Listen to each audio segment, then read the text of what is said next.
Hello and welcome to the channel. Today what I'm doing is I've been out to a customer's car and I've already removed the engine. So this is the engine. So this is out of a BMW. It's out of a 1 series. This engine goes in 3 series, 5 series, lots of difference. This is an M47. So I have already removed the flywheel and clutch off the back.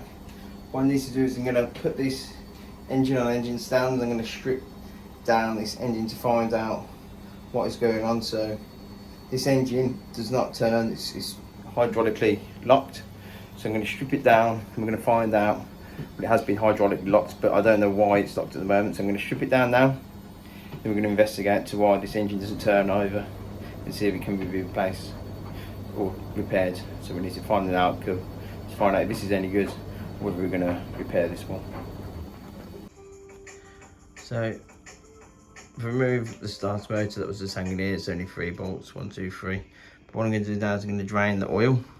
So what I want to see is how much water actually is in this engine. So whether it's just oil or whether it comes out clear to begin with, indicating that there's a lot of water also in the engine. I can already see, look, see that, that's just water. So you can see how much water is in this engine. So it's going to be a while. Look at that, that's all water, and then the oil follows. So it's obviously suffered quite a major, quite a lot of water has entered into this engine. So we're going to understand then. So I'm going to take the sump off and then the timing case cover off and put it on the stand. So I'll show you the process of that.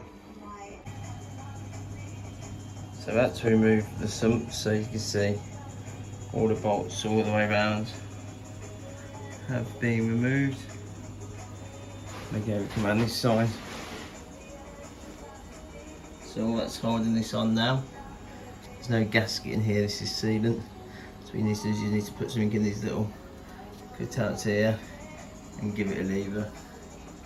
And then you see the number one that's there. So a couple of points where you can lever it off. Then that'll pop the sump off. So the sump has been removed, so we've got the oil pump now. So what I want to do is just get this oil pump out of the way as well. So it's held on by 1 bolt there, 1 bolt here on the back, another one, so there's 4 there. So I'm going to undo them 4 bolts, and that just drop the pump will come down, and I'll be able to feed this chain out then. Then to get this back cover off, I need to remove all of these bolts here. And then there's 1, 2 and a third one coming down. Then this back cover can come off, exposing all of the timing chains. So we'll be able to see what's going on there. So you can see now timing case cover has been removed off the back. So these are the timing chains on the rear. So having a look, so you can see the chains all like there. Okay, not snapped, tangled up, no issues there. So just to show you that I've screwed these 2 in here. And you see if I try and give that a spin, you can just see, try and start the engine. Even if I give that a good pull now, it's just locked solid, this engine is. So before I got there, somebody else had been out, the injectors had been took out and they tried to crank it over and they couldn't crank it over, so it was seized on the starter. But the starter couldn't turn the engine over either. So like you say, that was when they came out to inspect the car. So this customer, it was actually one of his relatives that drew the car into the flood. So he's just been in contact with me, so that's why I'm stripping this down now to see what we can do, what's the outcome. So what I've done now then is remove the timing case cover off the back, and what I need to do is I need to bolt this then onto the back of that now. As you can see, I'll put these bolts in into the back, and you'll see when I've got it, I know it's all been set up. So just to show you what I'm going to put it on. So you can see that the stand is on,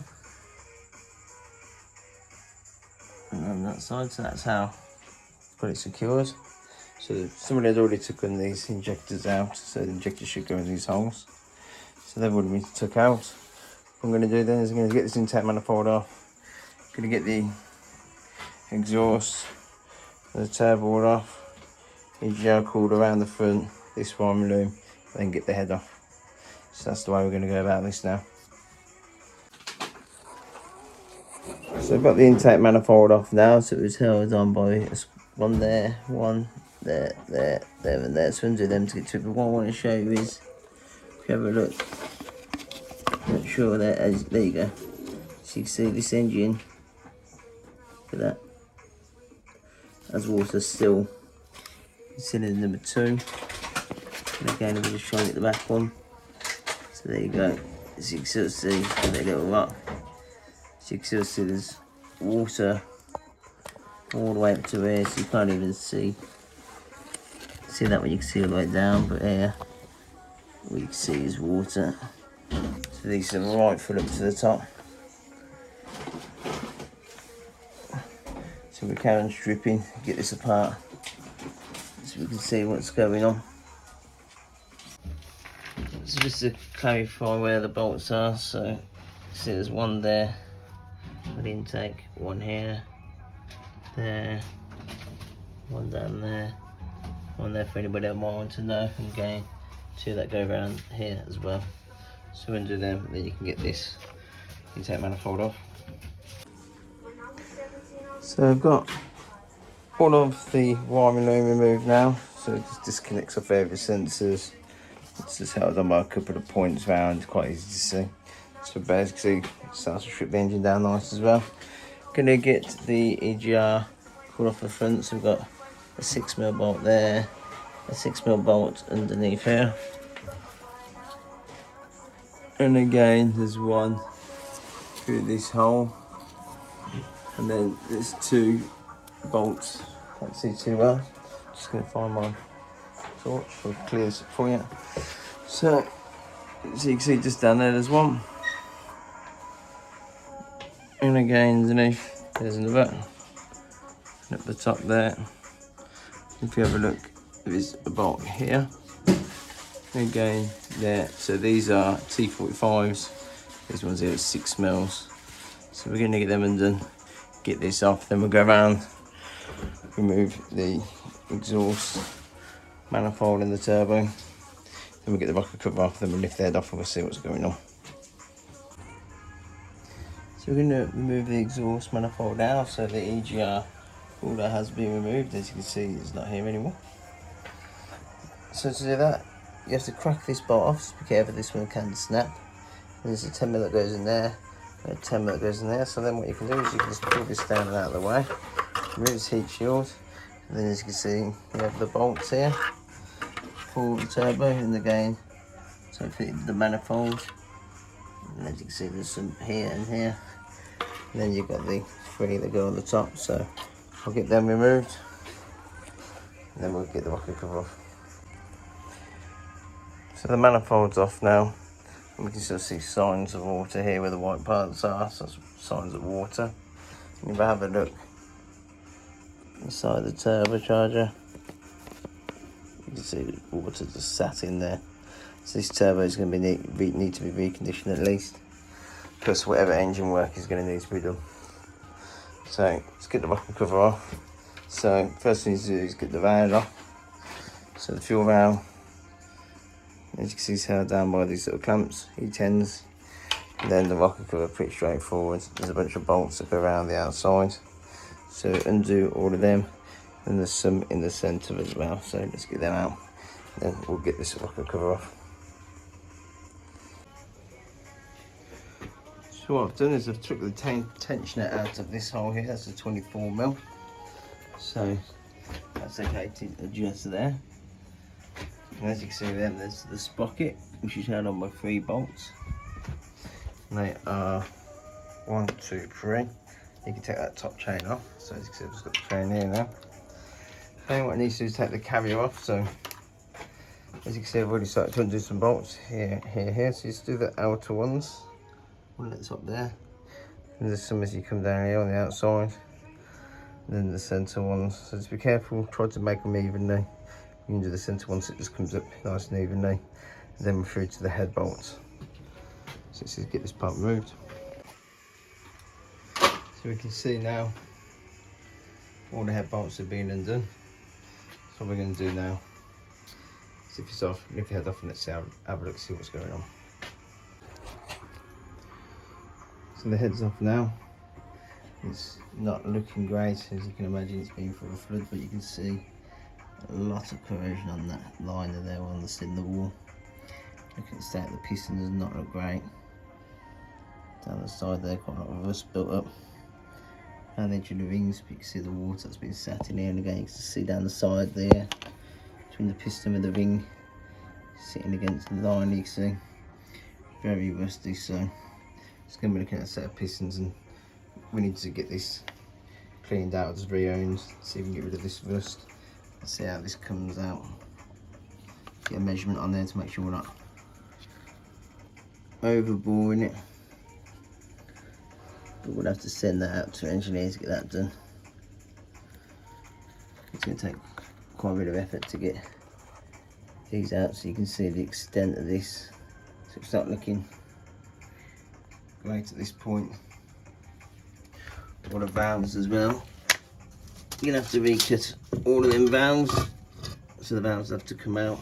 So you can just see the amount of rust built up around them. So you're just not going to get a clean cut on that valve. So you have to recut all of them, so they need to be all airtight as well. So you can see. So we'll see. I'm going to carry on tomorrow and put the tools away now, but you can see the extent of what is going on here. So I'll keep filming this as we go along. Like I say, it's going to take a bit of effort to get these pistons out, so we'll see what happens when we get them out. So what I've done is I've sprayed loads of WD-40 in this just to try and get it break up. I'm going to leave it overnight as well, just to try and break that corrosion down around the rings. Then what I'm going to do is I'm going to put the owner out. I'm going to put it into this bore, and I'm going to get rid of all the rust on the sides. And then I'm going to try, obviously, take the collar caps off, and then probably have to knock the rod or the bolt. I'll show you what I'll do. Then to try and get these pistons out. We'll see what's going on then. So what I've done is I've managed to remove all the pistons.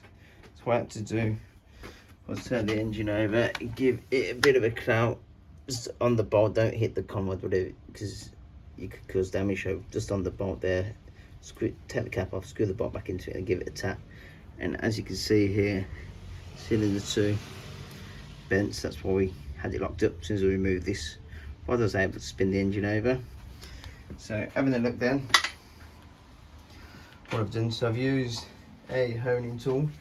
So you can see on the drill, this is spring loaded. So you see, you put that in the cylinder, and it's got some very fine pads, DC pads on it. And as you drill it round in the cylinder, it'll take the rust off. So looking at the cylinders now, as you can see here, doesn't looks alright to be fair. So got rid of all the rust in the cylinder. So just to show you what it was like before, as you can see here, you see big rust marks here on the side. So that's obviously not gonna work there, as you can see. So you can see the rust in the cylinder, so we can't put the pistons back in with it like that. So what I'm going to do then is I'm going to clean up all these cylinders. There you go, it's in focus now. So I'm going to get all of these cylinders all cleaned up. So like I said, I've done the first two. As you can see, got rid of all the rust that's built up on the cylinder. So what we're going to do then is inspect the pistons as well, which is something very important. So I'll show you this one. So here, you can see this top ring here, it's nice and loose. You can see the second one there, it's seized onto the piston, so it's not loose at all. But if I show you another one, so as you can see here, that ring there is loose. You can see that ring there as well, the second one down is also loose. So this one here is not seized in. So you got to do some inspections on these to make sure the rings aren't seized onto the pistons. So I'm going to clean them all up now. Then I'm going to speak to the owner of this engine, see what he wants to do, see how far he wants to go with his repair. There's quite a few things to advise him on. So I spoke at the end of the car. What we have come up with is what we're just going to do is we're just going to replace what we know is faulty. So we've got the bent rod, so we're going to replace that, and then we're just going to rebuild the rest of it. So we do need to cut the valves, so this should show you the damage. As you can see here, these seats are very rusty.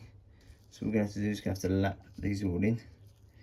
So as you can see, I've took the collets off already, so you can see here where the spring is and the collets. I've took them off just on the exhaust first, so I'll do the exhaust ones first. So you can see all the crystals behind there. So these valves won't seat tight, so what will happen is you'll have a lack of compression if you try and not do this part of the job, as you can see there. So just to show you the extent of them, so I will clean them up. So what you do is you put some valve paste on the back of these, then you just work them backwards and forwards with a stick. So I'll show you that in a bit, but I'll get these cleaned up and I'll show you the results. So I've turned the engine upside down, so we are going to do some maintenance work on this engine while we have it apart. So you see I have done the bolts. So what we want to do is we want to replace the main bearings and the big end bearings. So the main ones are for underneath here on these caps. So once you undo these, always make sure you put them back on there. As you can see the numbers as well, so it's 5, 4, so on. So 1 to 5 going this way. What we want to do is we want to put this bearing, so we want to replace these bearings. When you do this, you have to replace the bolts as well. So got some nice new genuine bolts straight from BMW. So to show you how I can dismantle this, and also we're going to put a new timing chain on the back. So we are going to start building this engine back up now. So all the pistons are now back in the engine. So one thing you need to do now is you need to turn the engine over from the bottom, which you've got all these pistons in it. You need to make sure they come up all at the same level to make sure that there is no other bend rods. So as you can see here, both them pistons are level. So that's all okay now. And you can see the engine is able to turn over now. Then again, if we have a look at this side, so just as it comes up, right there. Then we check on this side. Again, as you can see, both flush. And if we keep going, because I don't believe it is at the top yet, just come up just very slightly. So you have a look. So I'm happy now that all these pistons do come up to the right length. As you can see, I've already cleaned this surface as well now. So what I'm going to do is I'm going to clean the surface on the cylinder of the head. What I advise you do before you bolt the head on is put the pistons, so the timing set at top dead centre for cylinder 1 when you come to do the timing. So what I advise you do then is have the, so you need to put the tool on here, so would that be, so you got TD, so turn it over, so TDC, so it's coming back up. So all the pistons now halfway down, so if you bolt the head down and the valves are open, so you're not going to hit the pistons. So what you want to do is get the pistons like this, then set your camshafts to the right timing, and then turn the crankshaft so the piston comes up then to put it into time. So we get the head bolted on now. So the engine's in now, just to show you it's running all nice. There's no issue, so if you like this video, please give me a like and subscribe to the channel, thank you.